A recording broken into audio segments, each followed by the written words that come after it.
అదే RTV app వార్తల్ని క్షణాల్లో చదివే అవకాశం ఉంటుంది. ఒక న్యూస్ పేపర్, ఒక టెలివిజన్ ఛానల్ మీ చేతుల్లో ఎప్పుడూ ఉంటాయి.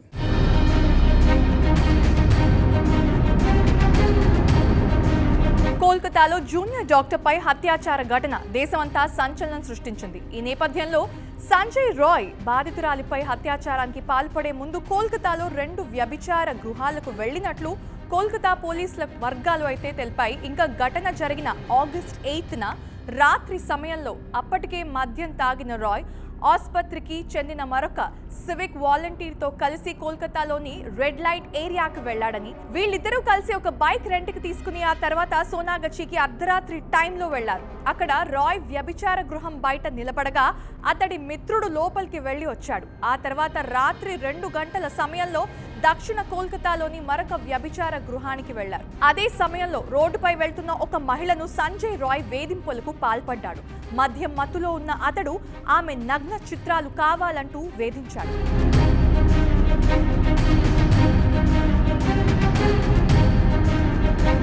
ఇక ఉదయం 3:50 ఈ ఆర్జీకర్ హాస్పిటల్ కి చేరుకున్నారు సంజయ్ రాయ్.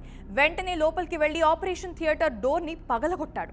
4:03 టైంలో ఎమర్జెన్సీ విభాగంలోకి వెళ్లాడు. అనంతరం 3వ అంతస్తులో ఉన్న సెమినార్ గదిలోకి వెళ్లాడు సంజయ్ రాయ్. అక్కడే బాధితురాలు గాఢ నిద్రలో ఉండడంతో ఆమెపై సంజయ్ రాయ్ దాడికి పాల్పడ్డాడు.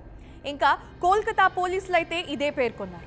అయితే ఆ రోజు రాత్రి 11 గంటల సమయంలో ఆర్జీకర్ హాస్పిటల్ వెనక ఆ డోర్ ఏదైతే ఉంటుందో ఆ దారిలో సంజయ్ రాయ్ మద్యం తాగినట్లు పలువురు అయితే వెల్లడించారు.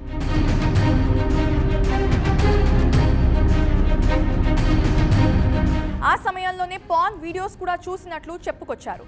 మద్యం తాగిన తర్వాత పలుమార్లు హాస్పిటల్ ప్రాంగణంలో చక్కర్లు కొట్టినట్లు పోలీసులు చెప్పుకొచ్చారు. కాగా సెమినార్ హాల్లో బాధితురాలు చనిపోయిన విషయం ఉదయం వెలుగులోకి వచ్చింది. ఆగస్ట్ 9న 10:53 బాధితురాలి తల్లికి ఈ విషయం తెలిపారు. ఫస్ట్ బాధితురాలు ఆత్మహత్య చేసుకున్నట్లుగా హాస్పిటల్ సిబ్బంది చెప్పగా ఆ తర్వాత ఇది హత్యగా తేలింది. బాధితురాలు చనిపోయిన సెమినార్ హాల్లోకి నిందితుడు వెళ్లినట్లు సీసీటీవీ ఫుటేజ్ ఆధారంగా కోల్కతా పోలీస్ అయితే అదుపులో వాళ్ళని తీసుకున్నారు. ఈ ఘటనపై దేశ వ్యాప్తంగా తీవ్ర ఆందోళనలు వెళ్లివెత్తడంతో కేసు సిబిఐకి అప్పగించారు. ఇంకా తొలుత కేసు నమోదు చేసిన ఎస్ఐ అనూప్ దత్ కి సిబిఐ అయితే ప్రశ్నించింది. ఎస్ఐతో కలిసి నిందితుడు సంజయ్ రాయ్ దిగిన పలు ఫోటోస్ ని దర్యాప్తు సంస్థ సేకరించింది. ఇక మనమైతే వేచి చూడాల్సిందే ఏం జరుగుతుందోనని.